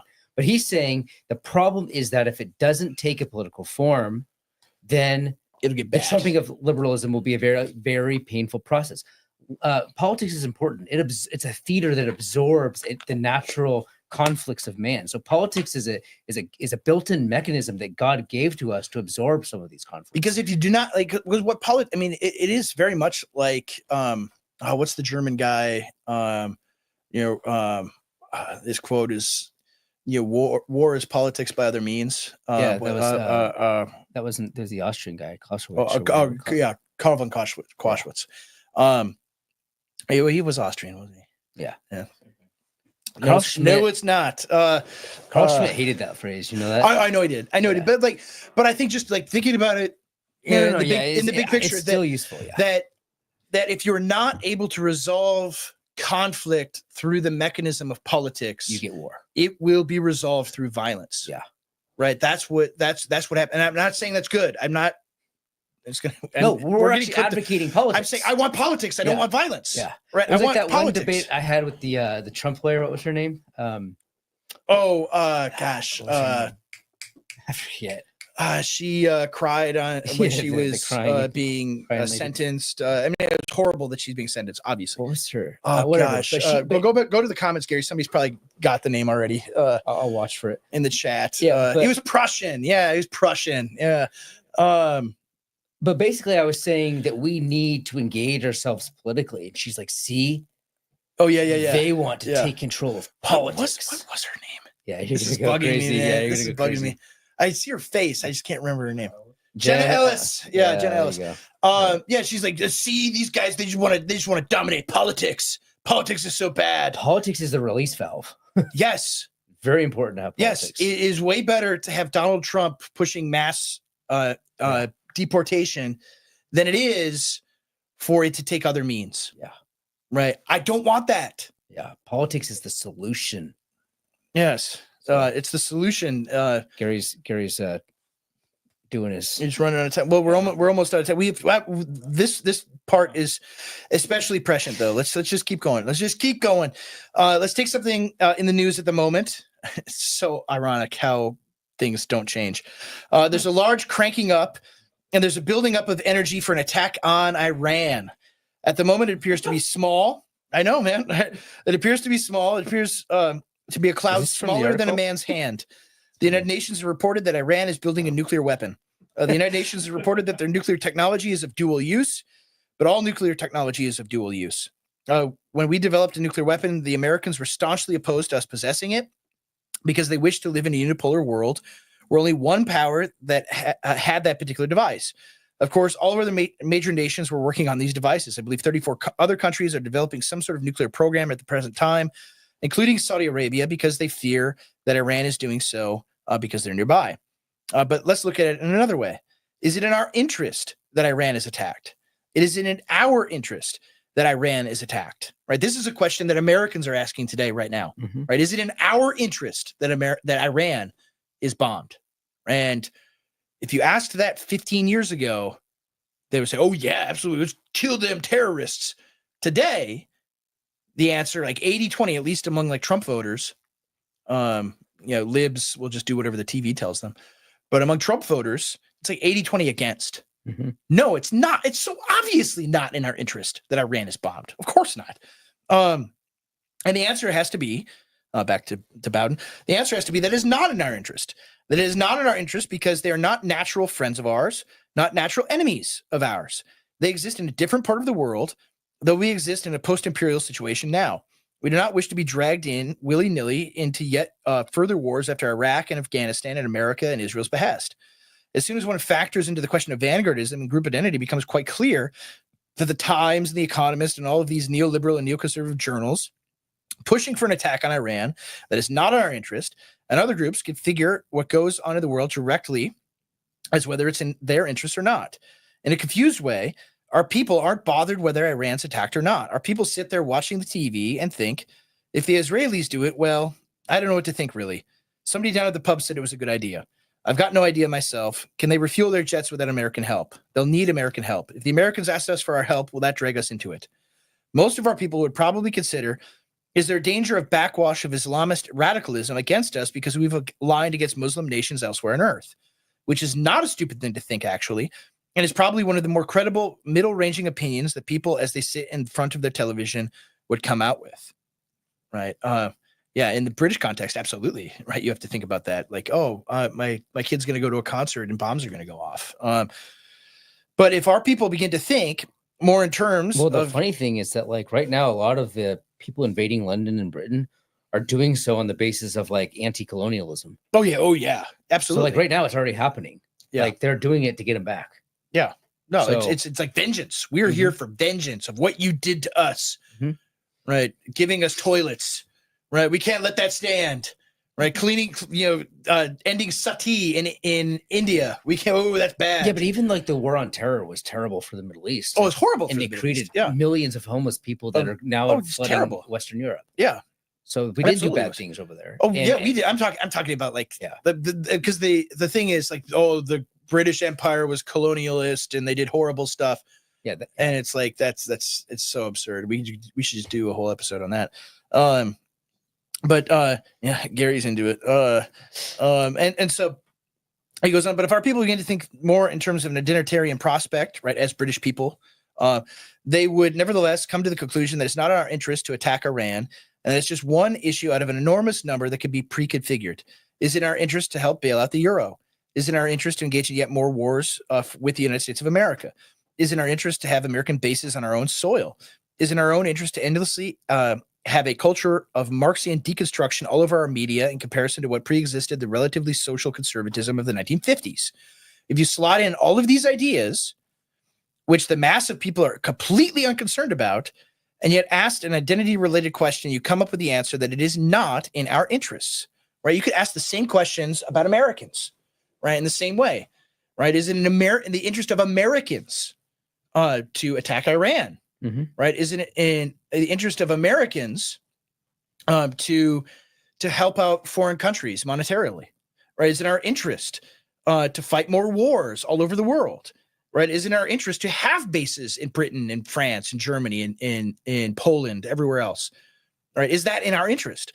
Right? Is it in our interest to endlessly have a culture of Marxian deconstruction all over our media and in academia in comparison to what pre-existed the relatively social conservatism of the 1950s? Or if you think about it in those terms, right? Is it in the interest of Americans to have those things? The answer is always absolutely not in our interest. Right? Then you have to switch the questions around. Are there certain things which are in our interests rather than against our interests at a particular moment in time? Is it our interest for a significant proportion of our media to be owned by foreigners? Probably not. Is it in our interest for a considerable part of our media to be owned by pornographers? Probably not. Is it in our interest for much of our banking and for much of our media to be totally international and have no national specificity at all? Probably not. Is it in our interest that so many of our politicians are part of a jet-set international and humanist class that see Britain as a puddle to their own self and corporate advancement? No, it is not. As soon as you factor all of these questions, Vanguard and elitist propositions on behalf of a group, you come up with an interconnected series of answers about what's in your interests and what's not.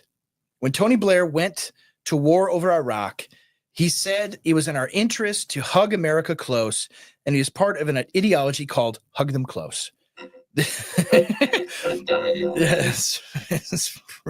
Yeah, talk about stuff that's gay, right?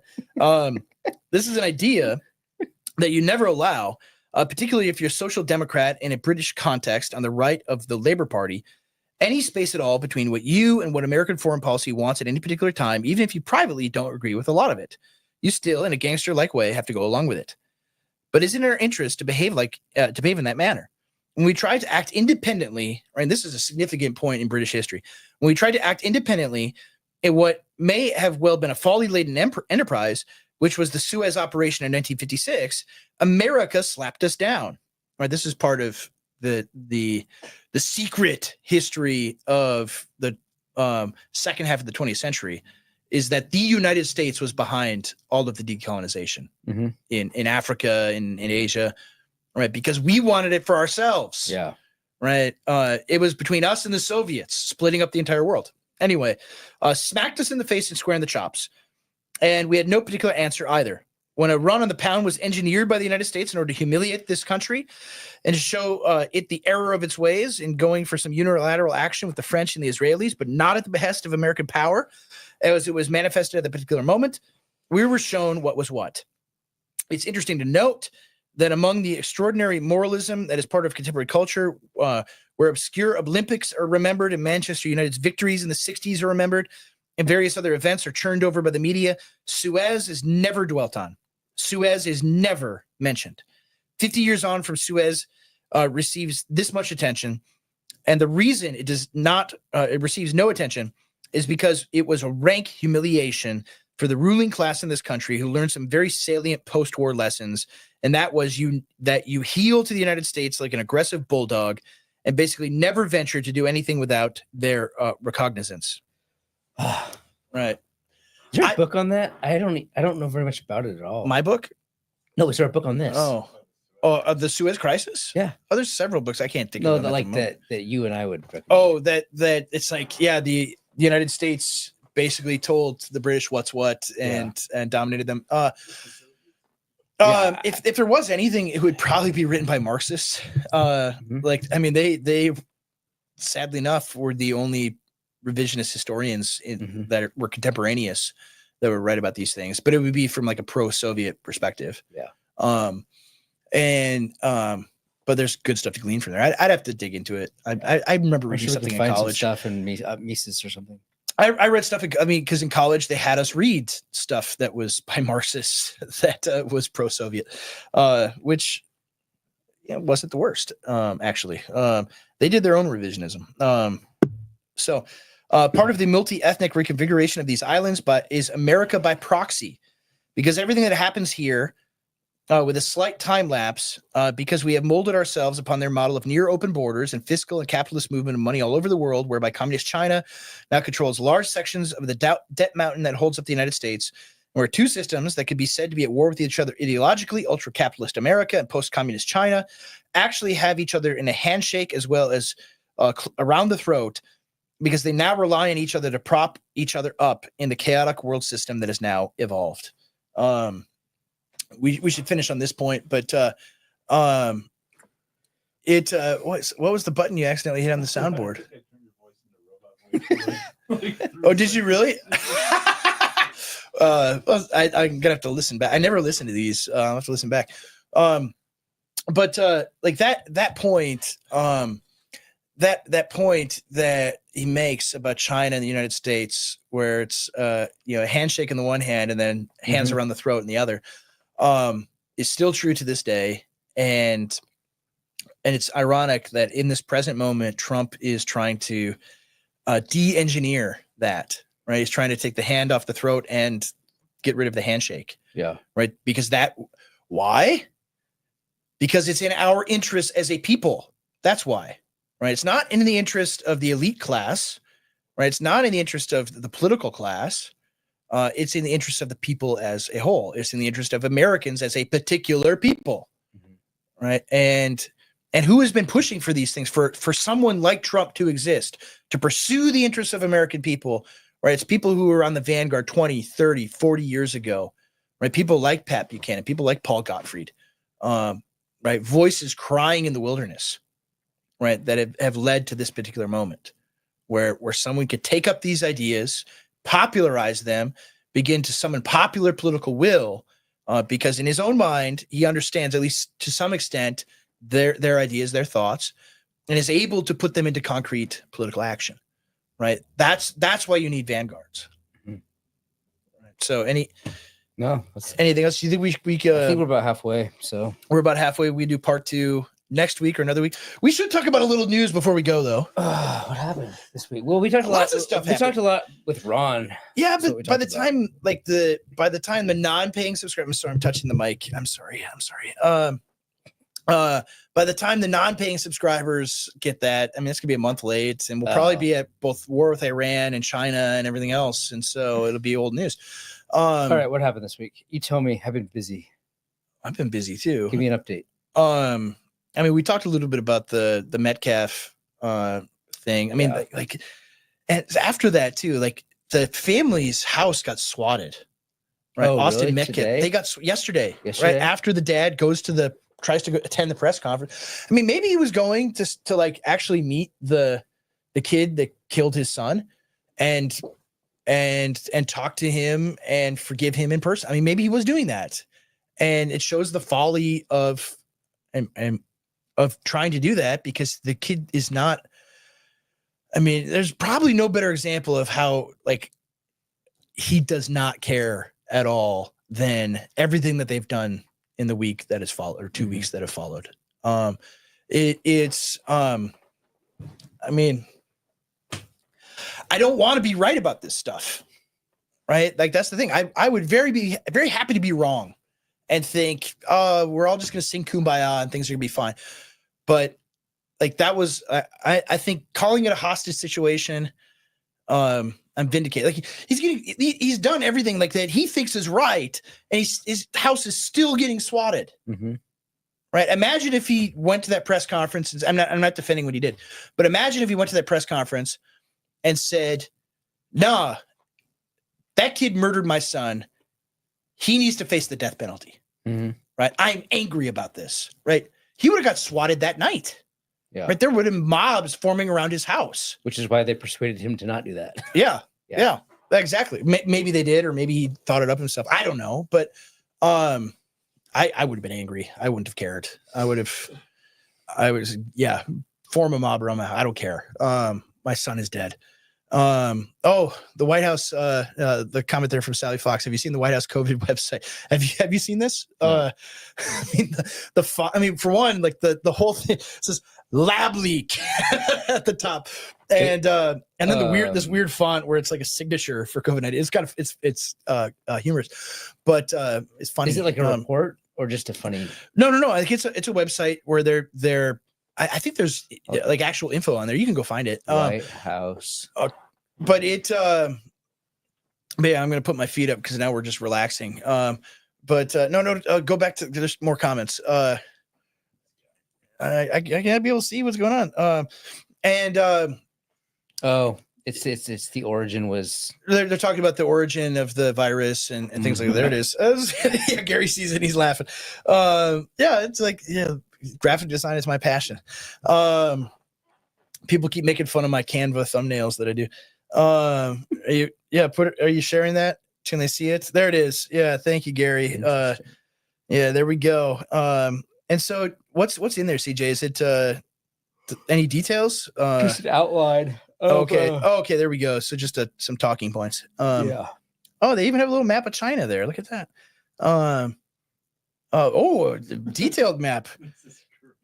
The wet market, the Wuhan Institute of Virology. Look at that. This video is probably going to be banned on YouTube still because we're.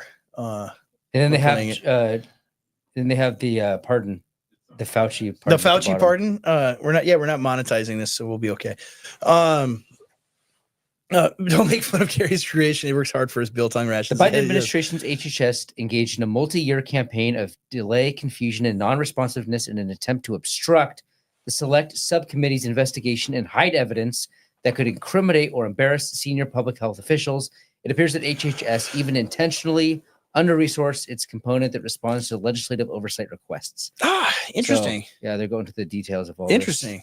this. Yeah. I mean, remember when people were like, no, Trump's not going to do anything about, the Wuhan flu and all of that, because I don't know. He seems like he's, we'll see. I mean, he's not done anything yet. He hasn't, like, nobody's getting perp walked right yet.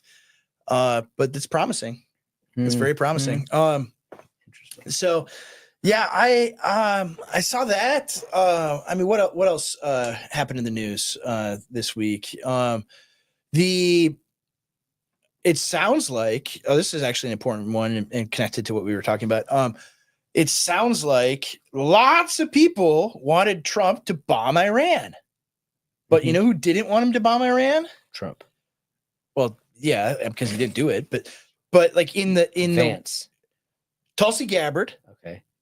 JD Vance, Pete Hegseth, and there was somebody That else. surprises me. No, it shouldn't. Yeah, he's a neocon. Oh, dang it! Zionist. I'm sorry, guys. I'm sorry. I keep hitting the. No, he's our guy. He's like turbo Zionist. yeah. So, see, this is how everybody talks about Trump.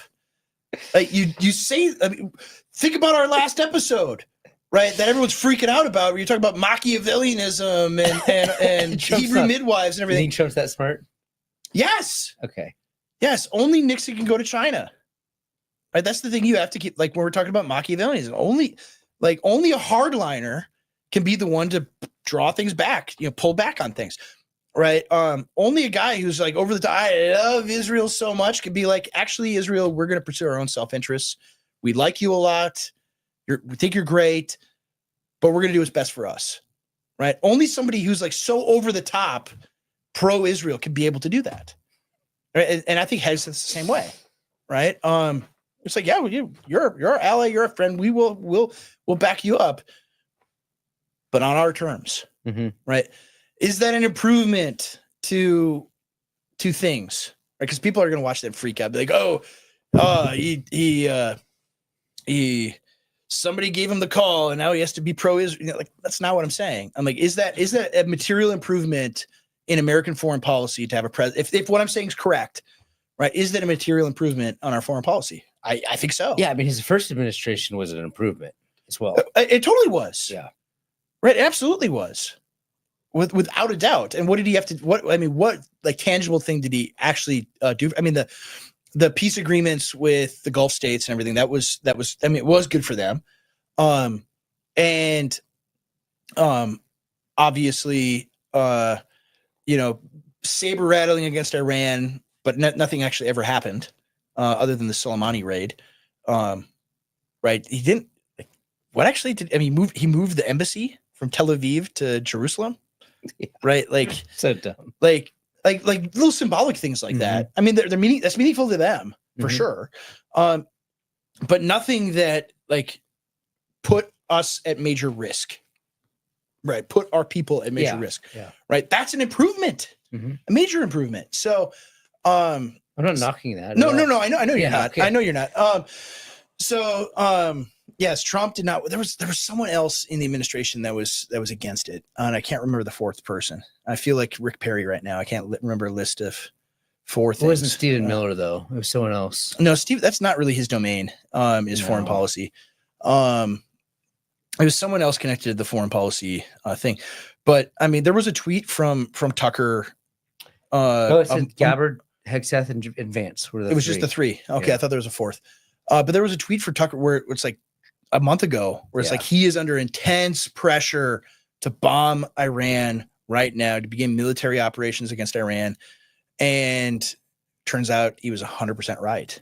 He has been under intense pressure. But the three best people in the administration are backing him up to do the right thing. Yeah. Right. I mean, Vance being selected as vice president, I cannot overstate how good it is that he is there and right by his like side. Tim Scott or something. Oh my goodness. We would already be incinerated in nuclear death right now if Tim Scott was the vice president, probably. Only Trump could save us at that point. But Nikki Haley or something. Oh my goodness! I don't even want to begin to She was on the. I know, allegedly. I don't even want to begin to think like how bad it would be if either of those people were the vice president right now. I would be. The roles would be reversed. I'd be blackpilling so hard. When's that last night? We would be. We'd be in 7 different wars right now, and everything would be awful.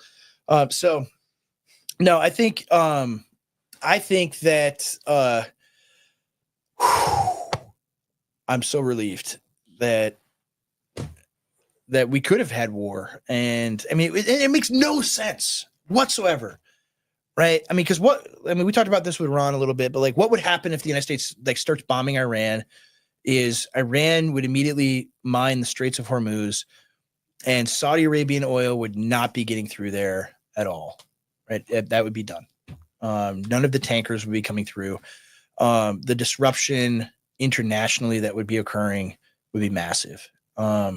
It's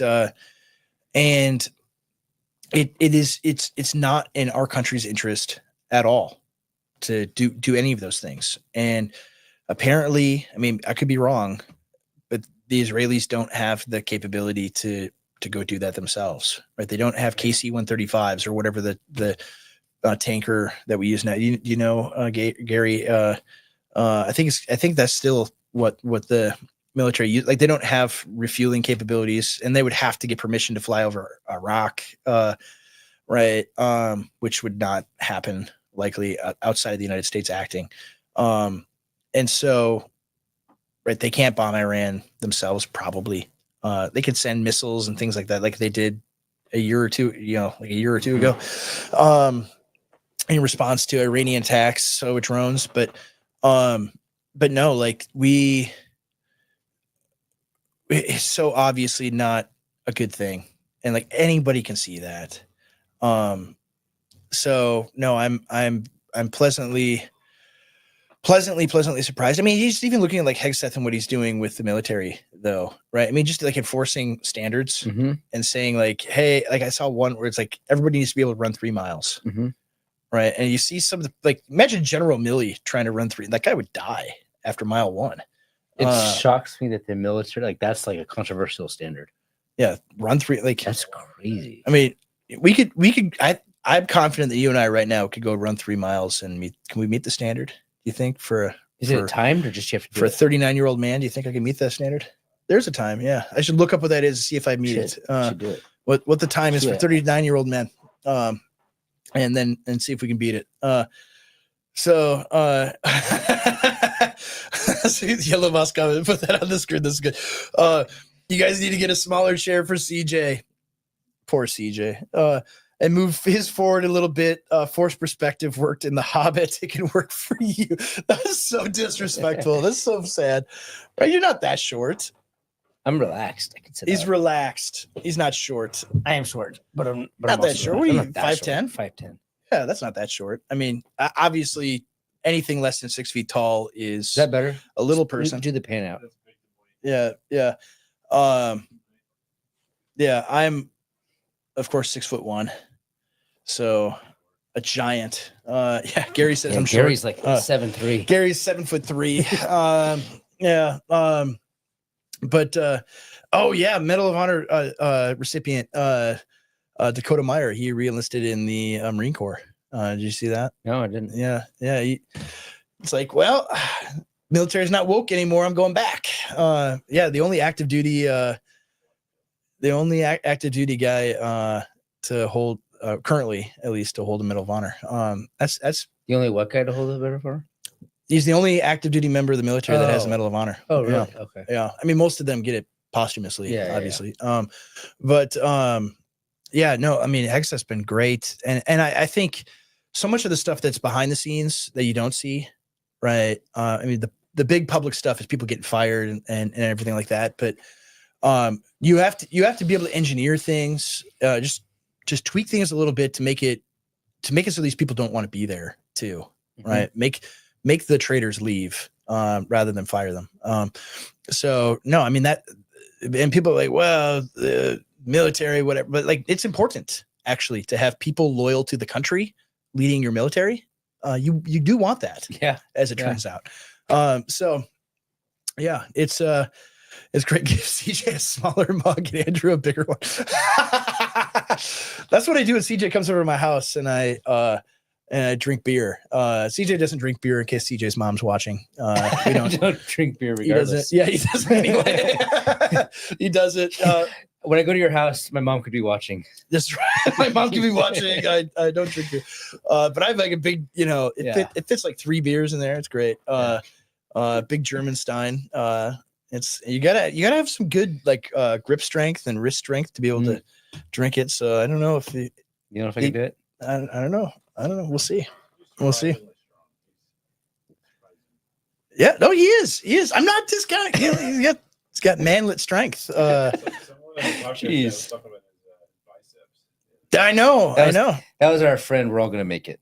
So Yeah. he's always saying nice things to me. He's like the yin to my yang. I'm just constantly making fun of CJ, and he's we're all my- gonna he's make my it. guy. Is he's the one that boosts you? Are we gonna have time for him today? Yeah, but he always mocks me. Are so we gonna it's- have time? it's Is he coming on today? Oh, did you send Gary? Did you send the invite to We're All Gonna Make It? We didn't have time to get a hold of him now. So sorry, We're All Gonna Make It. There's not enough time for you. That's in a this pre-Gary episode. gig that we haven't. Yeah, haven't done it in a while. we haven't done that bit for a while. No, We're All Gonna Make It coming today. Sorry, maybe next time we'll have enough time for you, but today we don't have enough time. I do have to get going. Okay. I actually me this time. have to go. That is another thing that We're All Gonna Make It has said. Happy Good Friday. Yeah. Oh yeah. Oh my goodness. Yeah, it is. Good Friday. Yeah, we don't have a building yet, so we don't have a Good Friday service. Next year, Yeah, Lord willing, we'll actually have a Good Friday service. But yeah, have a blessed, things are wonderful Good Friday. So exciting here. Yeah, they are. Just We are like, and if you want to move here and you're allowed to just move here. you can just do things. Everybody is welcome. We you- sell to everybody. Yeah. I I don't sell. I don't work for Returner, but No, I know. everybody's welcome. Yeah, all are welcome. All are welcome here. The paid subscribers, they actually get We're All Gonna Make It segments. There's one group that's not welcome. That's journalists. don't think that's allowed. I don't think you're allowed to say that. I don't work for you. Yeah. Okay. You're not welcome in the Yeah, studio. I don't. Am I allowed to say that?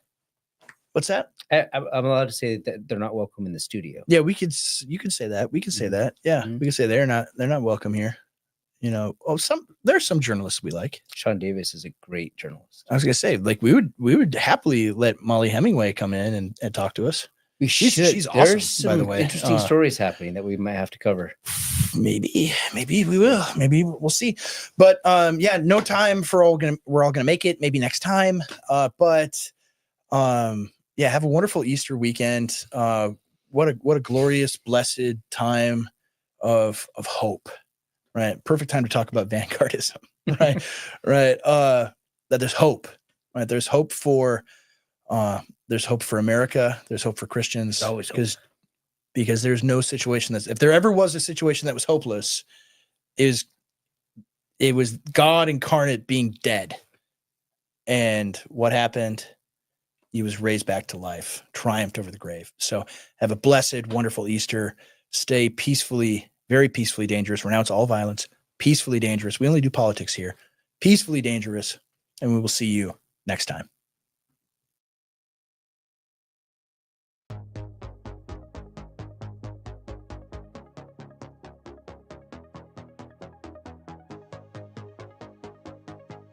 Thank you for doing this. So, you're so controversial. I love that.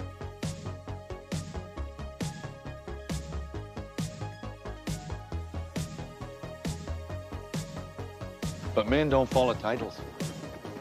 They follow courage. The elites don't want you to know this, but you Yeah. can just tell your kids what to think. While he was living here. I don't really But care, Margaret. Can you see me driving a Tesla, by the way? You can? Yeah. Oh, Gary's betrayed me.